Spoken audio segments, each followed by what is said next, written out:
Christ is in our midst. Today on Friday, April 19th, we commemorate the holy Hieromartyr, Paphnutius, St. Tryphon, the Patriarch of Constantinople, St. George the Confessor, and St. Aelphege, the Hieromartyr of Canterbury. Regarding St. Paphnutius, the holy martyr, all that is known concerning this saint is that he was a bishop and that he suffered many torments by fire, with sword, and wild beasts. As a sharer of the ways and successor to the throne of the apostles, O inspired of God, thou foundest discipline to be a means of ascent to divine vision. Wherefore, having rightly divided the word of truth, thou didst also contest for the faith, even unto blood. O Hieromartyr Paphnutius, intercede with Christ our God, that our souls be saved. Thus says the Lord, the Holy One of Israel and his Maker, will you question me about my children, or command me concerning the works of my hands? This is God speaking to Isaiah, to those who would question the Lord. I made the earth and created man upon it. It was my hands that stretched up the heavens, and I commanded all their host. I have aroused in him righteousness, and I will make straight all his ways. He shall build my city and set my exiles free, not for price or reward, the Lord declares. So this is to show that the prophecies are talking from the Lord himself, and that none dare question him. Continuing in Genesis, after these things, God tested Abraham and said to him, Abraham, and he said, here I am. He said, take your son, your only son Isaac, whom you love, and go to the land of Moriah, and offer him there as a burnt offering upon one of the mountains of which I will tell you. So we skipped over the destruction of Sodom and Gomorrah, because it's not pertinent to what we're talking about here during Great Lent. What's important, the most critical moment of our salvation is taking place right here. Now, as we said before, God has been promising Abraham continually he will be the father of many nations. More than the sands of the sea, you will have. More than the stars of heaven, you will have. You will not have it through Hagar, you will not have it through other things. You will have it through Sarah, and your child Isaac will be the heir. Now that he finally has it, the child that has been promised him for so long, he's now being told, sacrifice him. That thing that you were treasuring beyond all things, the thing that you wanted more than anything else, now you have to sacrifice him. And Abraham is willing to do it. So Abraham rose early in the morning, saddled his ass, and took 2 of his young men with him, and his son Isaac. And he cut the wood for the burnt offering, and arose and went to the place of which God had told him. On the 3rd day, Abraham lifted up his eyes and saw the place afar off. Then Abraham said to his young men, stay here with the ass. I and the lad will go yonder and worship and come again to you. And Abraham took the wood of the burnt offering and laid it on Isaac his son. And he took in his hand the fire and the knife. So they both of them went together. And Isaac said to his father Abraham, my father. And he said, here I am, son. So he's using the same kind of language that he used with God. Here I am. Meaning that even though he is about to sacrifice his son because God has ordered it, he still loves his son. He is not abandoning his son in any way, shape, or form. This is hard. This is very, very, very hard, what God has asked Abraham to do. He said, behold, the fire and the wood, but where's the lamb for a burnt offering? Abraham said, God will provide himself the lamb for a burnt offering, my son. So they both went together. Now this Abraham said, not because he knows what is going to happen, but because God provided Isaac. Isaac was given to Abraham and Sarah by God. He is the gift. He is their precious lamb. When they came to the place of which God had told him, Abraham built an altar there and laid the wood in order and bound Isaac his son and laid him on the altar upon the wood. Then Abraham put forth his hand, took the knife to slay his son.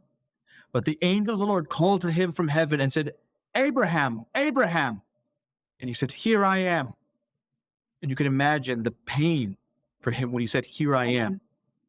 I'm about to do the most difficult thing a father could ever do, that anyone could ever do. But here I am the Lord's servant. He said, do not lay your hand on the lad or do anything to him. For now I know that you fear God, seeing you have not withheld your son, your only son, from me.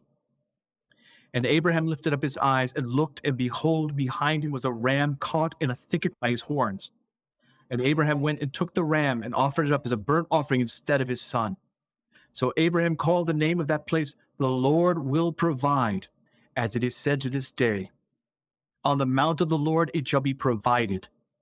And the angel of the Lord called to Abraham a second time from heaven and said, by myself I have sworn, says the Lord, because you have done this, and have not withheld your son, your only son, I will indeed bless you, and I will multiply your descendants as the stars of heaven and as the sand which is on the seashore. And your descendants shall possess the gate of their enemies, and by your descendants shall all the nations of the earth bless themselves, because you have obeyed my voice. Now, on first glance, this seems cruel. This seems inhumane. This seems like a very cruel test for God to put Abraham through. However,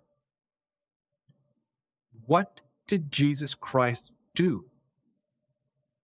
If we look at the creed, not a single line of Jesus Christ's teachings are there. It goes straight from his birth to his crucifixion, because Christ came specifically to be the Lamb of sacrifice, to give his life for ours, because Abraham would not spare his own son.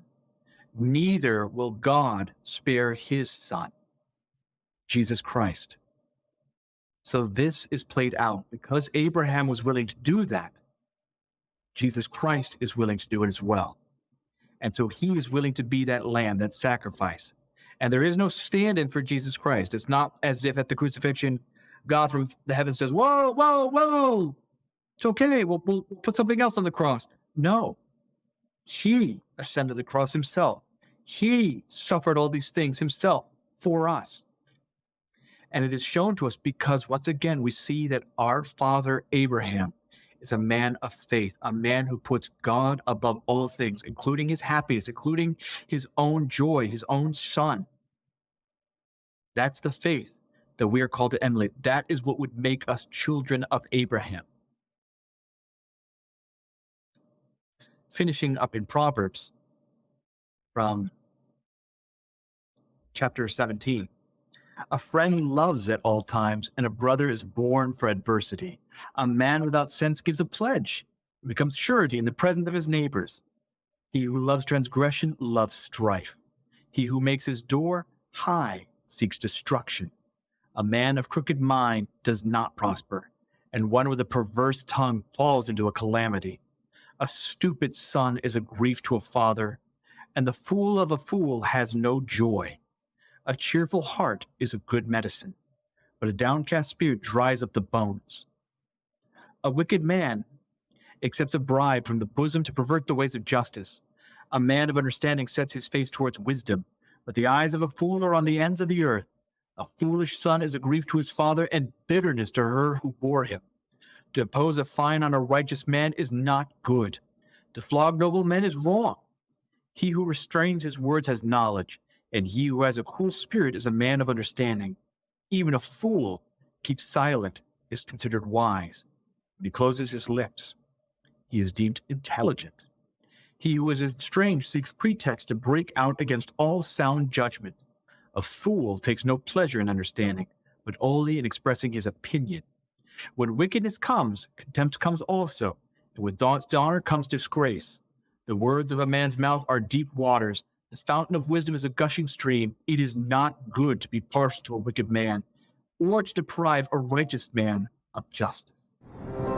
I hope that you've enjoyed today's Spiritual Calisthenics. Have a blessed and wonderful day.